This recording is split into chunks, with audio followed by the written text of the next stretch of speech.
Welcome back to the show. Thanks for watching the Indiana State Police Cable Show. I have with me today Karen McLeod, a motor carrier inspector from the Evansville Post. Thank you, Karen, for being at the show today. Thanks for having me here. We're at Neil Armstrong Elementary School over here in Mooresville talking about the No Zone program that you kind of like one of the founding people, the founding coordinators of. One of my co-workers, Mike Pride from Jasper, and I started doing this program about 4 years ago. We had a request from a driver for a safety program due to truck traffic in our area and a problem area that he went through with kids around, and just kind of started it from there. And as we can see behind us, there's a lot of kids going through this semi, and they're really enjoying themselves with this. They really seem to get a kick out of it. We have a video. We do some classroom time, about 15 or 20 minutes in the classroom with them, and then we bring them out. We actually have a semi that comes to the locations in the schools with us. They get to go around the truck and then get in the truck and sit there, and they get a big kick out of that. Now, you kind of touch upon why you started the program because of kids in your area, but, I mean, what was a real concern? Well, safety is the main concern, but then it also gives us a chance to work with the trucking industry. It gives them some positive relationship with the public. It gives us a chance to work in a positive relationship with the trucking industry also. So it's a win-win for everybody. And I've seen the program myself, and it's a really enjoyable program, and the kids really get into it. Yeah, they've got a lot of stories about trucks and things that have happened. They come up with some ideas and things that we don't even think about a lot of times. And with the classroom instruction, they get a little bit of both in classroom, and then they get to come out and actually see the ropes around the truck and different things like that. Right. The main thing we try to remind them and emphasize is that if you can't see the driver's face in the mirrors, you're in a no zone. You have to be able to see the driver's face looking at you in the truck, or you're in a no zone, and that's what causes accidents. Now, I'm hoping, and I'm sure along with you, we're trying to get this program going throughout the state. And, you know, with people watching this now and hearing us on the radio and different things in the newspapers, we're hoping to get this program up and going. Now, how long have you been working on this program? Mike Pride and I have been doing it about 4 years now, but they are expanding it throughout the state. We've got a group of people that have come with us today to kind of see how we're doing things and pick up some ideas and pointers. And by the fall, we hope to kind of have it up and off the ground and running and get to expand it through the whole state. Now, some of the people that you've got involved not only are the department people, but you also have people in the community such as the trucking companies. Right. Mostly it's the motor carrier inspectors, the division of state police doing it, but we all have we have Elmer Booked a Truck, and they've gone and worked with us for 4 years on this. They send a new truck and trailer, a driver and the safety director goes with us, and you know the public just gets a lot of good information out of it. And so these guys are actually taking time off their roads and what their jobs are to actually come in with and be involved with the community. And like you mentioned, this company is way from southern Indiana, and they come up to central Indiana to put this program on. Right. Booked a Trucking is from way down south, and they came up here with us today because, you know, it serves a good purpose. They see a good need. It gets safety information across to the kids and also the adults by way of the kids. The kids go home and they tell mom and dad, hey, we learned today that you got to be able to see the mirrors and see the driver, and they tell their parents, so word gets out. And this can kind of apply to school bus safety, and it really is apply to passenger car safety too, because like you mentioned, if the kids don't see the driver or don't see the driver's face, they're in a no zone. Right. It applies to school buses as well as trucks, but trucks they see more of trucks. But high volume of truck traffic in the areas nowadays, and we just thought trucks would be a good thing to use because that's what they're exposed to. You know, they ride a school bus once or twice a day, but trucks are on the road 7 days a week, 24 hours a day. And kind of the stories when we talked about a few days ago on this is some of the kids in your area and Mike's area down in Jasper see a lot of coal trucks, a lot of big coal bucket trucks. Right, that's actually what got it started. The coal trucks had a route that went through an elementary school area, and some of the kids had run in front of a truck, and he was worried about getting stopped or hitting one of the kids or something, and he called and asked us if we had anything, and that's kind of how it got started. And also, just another thing that, you know, another safety tip, kids should always remember if they live near a trucking company or a big lot where they park semis, and especially the trailers, the kids should not play underneath the wheels or in between the trailers, correct? Right. We've got posters that have about the no zone information, but we always tell them there's one no zone that's not on the posters and not in the videos and that's underneath the trailer. Absolutely never go under there chasing a ball, your pet, whatever. If the trailer's sitting by itself or attached to a tractor, whatever, just stay away from underneath the trailers. Karen, I think this is a wonderful program, and I appreciate you taking time to speak with us today on the show. hopefully this will get out to around the state, and that's what we're hoping, and hopefully the kids will be safe. Well, we just like to get the information out to as many people as we can, all ages. It's good for driver's ed kids to know where the no zones are, adults, everybody alike, and we appreciate you having us today. Thank you. That's Karen McLeod from the Evansville Post. Stay tuned for the show. We'll be back in a few minutes. Welcome to the show. Sergeant Ray Poole here with the Indiana State Police Cable Show. And we're here with Motor Carrier Inspector Mike Pride from the Jasper Post, and he's going to talk to us a little bit about what a motor carrier inspector entails and some of the things that they do along the roadway. Mike, thanks for being at the show today. Thank you. And just a little bit about yourself. You've been with the department for how long, and just a little bit what your job is. Okay, I've been with the department about 26 years. I started out at the Evansville Post as a dispatcher, and about 5 years later I transferred to Jasper Post, Motor Carrier Division, and been there ever since. Now, to me, these big trucks, and especially now, they're becoming a huge issue within the state, and especially the state police, because we've had some troopers and different personnel hit in the last few years, and you have a big responsibility to check these trucks, correct? That's correct. In fact, there was even an accident just the other day where a semi had hit one of our cars. Yeah, it's a big responsibility, and what we generally do is we try to do the inspections on the trucks along the roadside in a safe place where we can find trucks that are unsafe, that should not be out there. Also, drivers that may be using alcohol or something like that. But the majority of the drivers you'll have are very good drivers. But there are a few that are just not complying, and it's causing a real problem. Now, as a trooper, I kind of realize how you stop and what your probable cause is to stop some of the trucks, but some of the general public may not have an idea why and when you stop some of the big trucks. Can you give us an idea on what that is? Yes. Well, we in the law we can stop them if we suspect they're overweight or if we suspect that they're unsafe. We can stop them, do an inspection on them, which entails going underneath the truck, checking brakes and lights, and everything that deals with the safe operation of the truck. And your folks are pretty well trained. I mean, you go to a pretty extensive school to get this job done, to have the knowledge and to know what some of the rules are, correct? That's correct. We spend at least 40 hours on what they call the Federal Motor Carrier Safety Regulations, and then that deals with the safe operation of the truck. We also do another 40 hours of hazardous materials transportation, which is really probably the most difficult part of the enforcement of the truck laws. And our school, if somebody would hire on, it would be I believe it's about 8 weeks long, and it entails traffic law and of course the federal law. Now, this is an excellent opportunity to do a little bit of recruiting for your section. Are there any openings throughout the state, or is it something that you have to know somebody to get on, or how's that work? How should somebody apply for a motor carrier inspector's job? Well, right now we're down probably 30 to 40 people. We're really down on manpower, and I believe there was some talk that they're going to have a school in the future. I think they're trying to build a new set of scales there on I-70 near Terre Haute, and they're going to need people to operate those scales. And they feel like they're going to try and have a school in the near future. That would be a huge help to your section and to us as a department. We have behind us the truck that came from southern Indiana. For the layperson, some of the things that you would check, like you said, the brakes, tarps, and different things like that. Can you kind of go into some of the things that you might check on this truck? Yes, like we'd check the tires, we make sure they have plenty of tread, and you said the brakes. Of course, we make sure the brakes are operational. Now this particular vehicle has air brakes, and we make sure they're in proper adjustment. Like on your personal car, if they have self-adjusting brakes on your personal car, and whenever you back up, they adjust. But sometimes these vehicles don't have self-adjusters, and yet they have to be manually adjusted. We also check to make sure that everything in the driver's compartment is working, and also the steering and the suspension. Make sure that there are no broken springs that may come loose and fall out into the roadway, and And we also check for load securement, make sure that the load is tied down so it will not fall into the roadway and possibly cause an accident.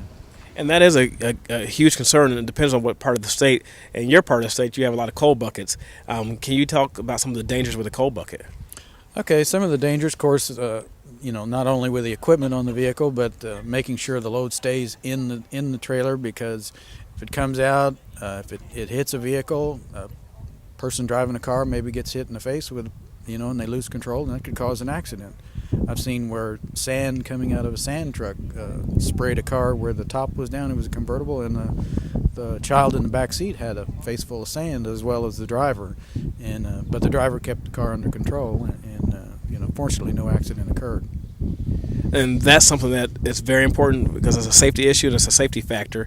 And I've taken many calls where rocks have popped out of the back of dump trucks and different things, big semis carrying loads, and has caused damage to vehicles. So you guys do help prevent damage to cars too. Other things that you guys might do that you kind of up and running, or you have motor carrier coach inspections, and you and motor carrier inspector Karen McLeod have started a no zone program, or kind of spearheaded that. That's correct. The no zone, Karen and I kind of got started, and it's gonna, hopefully we'll go statewide with it. And what it really does is it teaches kids safety, being around big vehicles and such as a bus and a truck. But also in our classroom that we give, we also talk about strangers and crossing the street, which may seem simple, but it can be pretty deadly if they're not watching what they're doing when they cross the street.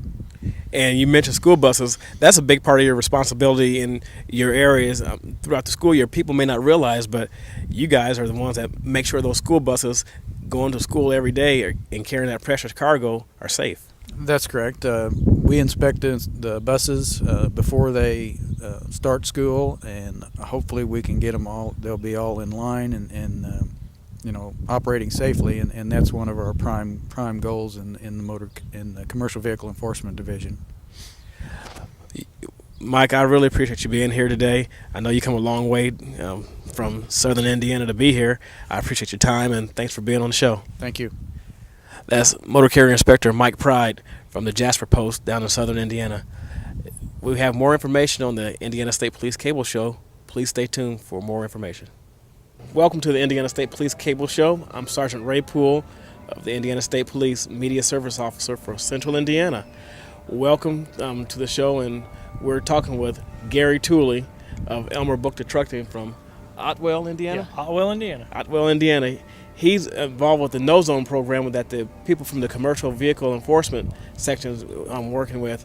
And Gary, a little bit about yourself before we get started. I'm service manager with Elmer Bookta Trucking in Otwell, Indiana, and we were contacted 2 years ago by the Federal Motor Carrier on an interest in doing a public safety program for some of the local schools in the area. And anytime you can help the public and along with safety of trucks, we're all for it. So myself, along with Gary Phillips, our safety director, put together a little program helping the motor carriers inform local schools and students on public safety around trucks and trucking in general. And it's really been good for the community and the surrounding areas. Now, I'm taking it that your area of the state is pretty primarily like coal town and different things like that. That's what your trucks haul? Yes, that's correct. We primarily haul coal and rock throughout southern Indiana, and that coal mines produce a lot in the area, and that's mainly what is in southern Indiana is coal mines. There's a lot of truck traffic in the area. Well, some of the viewers may not realize, but Otwell's down by the Jasper, and it's pretty far south. And here, us being in central Indiana, near Indianapolis, you had to come a long way with your trucking equipment to actually take it off the road to be part of this safety program. Yes, we did, but that is a problem. Anytime we can help with the public safety in any community in the area, we are all for it as a company, because the trucking industry in general has a bad reputation with the public, and when you can convey to the public that trucking is necessary and a good thing, I'm all for it, along with my company. And we convey that through the kids, and the kids can go home and tell their parents, things they learned around safety around trucks. And I appreciate you taking the time to be here, and I also appreciate the time that you've taken to show the kids, because I actually watched some of the demonstration this morning. Now, as far as the No Zone program, I think it's a wonderful program, and I think that a lot of kids are going to benefit from it. And obviously, you and your company have dedicated time to do this. Can you tell me a little bit about what you're doing as far as the No Zone program? Yes, what we do with the No Zone program, we bring a actual tractor trailer unit to a school, and we set up the no zones around the trucks with ropes, as you can see here, and that way the kids can actually visualize what the areas are around the truck. And we place a car to the rear of the vehicle in the no zone, and we allowed the kids to get inside the truck so they can see for themselves what the no zones look like and how hard it is to see around the trucks. And we also encourage the teachers. We have the teachers get in the truck as well. We also answer them questions about trucks, trucking in general, and the no zone to help make a better bond between the trucking, ourselves, and the public. Now, some people are probably wondering why we didn't pick adults to do this, or even pick high school kids that are just learning how to drive. And hopefully that is on the table in the future. But why would you pick the younger kids? You've got to start from the bottom. If they can learn something while they're young, they'll remember it through adulthood and while they're driving. And they will go home and tell their parents and their mom and their grandparents what they have learned around trucks. And like we were showing a little bit earlier, we showed some kids going through the truck, and I think one of the teachers even blew the air horn. I think they get a big kick out of seeing a truck, because a lot of kids don't get a chance to get inside a big truck like this. Yeah, there are a lot of kids that's never been around trucks or any large vehicles, and they get an idea to know what a truck driver has to go through and how important trucks are. The teachers as well. There's a lot of teachers that have told me that they did not realize how hard it was to see out of a truck. And I think if the general public gets an idea of what a truck driver has to go through, they'll have more respect for drivers when they're out on the road as drivers and pedestrians.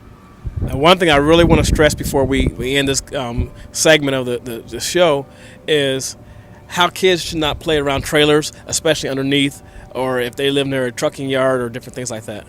That's correct. There are trucks sitting around everywhere, and they are not playground equipment. They're not things to be played on. And we also emphasize, too, that there's school buses and any type of a truck have these no zones and have danger factors around them. I really appreciate you taking your time to be on the show today. The information that you've shared with us is very helpful, and hopefully some of the kids that you've talked with today will be touched and even pass that information on. That's Gary Tooley from Elmer Book to Trucking, and thank you for being on the show. Thank you. We'll return with a few messages after this. Hello, and welcome to the Indiana State Police Cable Program. I'm your host, Sergeant Ray Poole, and today we're coming from a big semi-tractor trailer unit dedicated to us from the Elmer Buck to Trucking Company from Otwell, Indiana. Today we're talking with the motor carrier units from around the state about the No Zone program. And we're going to learn a lot about the safety zones and no zones that they are talking about, and also a little bit of other safety issues that are going on. So please stay tuned to the show. Welcome back to the Indiana State Police Cable Show. We're filming here from Neil Armstrong Elementary School in Mooresville, Indiana. And I have with me today Motor Carrier Inspector Bill Hurley from the Putnamville Post. Thanks for being on the show. Thank you, Ray. And we're kind of standing back here behind your patrol car, and we're showing the distance between your car and what this semi-tractor trailer unit is doing here. Can you kind of explain what's going on here? Yes, I can. The average motorist, when they're traveling behind these big trucks or school buses, if they cannot be seen in the mirror by the driver of that vehicle, then they will be in that no zone, and they will not be able to be seen by that vehicle until they either change lanes and get themselves out of the no zone, or if they back away from the vehicle to where they can make eye contact in the mirror with the driver. And that's pretty important because we're quite a distance away from the tractor unit itself, and when the doors are closed, you still can't see the driver's face. That's correct. And you were also mentioning when we talked a little bit earlier about the stopping distance of these big trucks when they're loaded. Correct. The normal speed of a truck tractor loaded at 80,000 pounds, if it tried to make an initial stop, would take the length of a football field, 300 feet, to come to final rest. And that's pretty important because not only that, and that's in dry conditions, correct? Yes, sir, and that's if all the equipment's working properly. And that's what your job is, to make sure these trucks are operating properly. Yes, it is. Now, we also, take it for granted, I guess, because when people are passing these trucks on the interstates, that they are safe, and you have all that spray coming from when it's raining or snow. So people ought to really, when they pass these vehicles, get around them and give them the room. Yes, they should, and that's courteous to the drivers, and it keeps everybody safe out there. Because those no zones are pretty important. That's why you guys are out here today teaching these kids. Yes, we are. Thanks, Bill, for being out here and sharing some of the information, some of your knowledge of your job and why we're out here. And this is Sergeant Ray Poole with a final thought on today's show. Safety is an issue for everyone, no matter if you're small or older. We're wanting people to be safe and be sound all times of year. Once you're out in the car, once you're driving your vehicle, make sure you put your seatbelts on. Also, there's another thought before we close. And as you know, I like to say, if you see an emergency vehicle out there on the road, tied down or helping a stranded motorist, please be courteous and give them room to work. If you can't, move over. Please slow down. The life you save will be the life of a brother officer. Thank you, and until next time, thanks for tuning in. Bye-bye.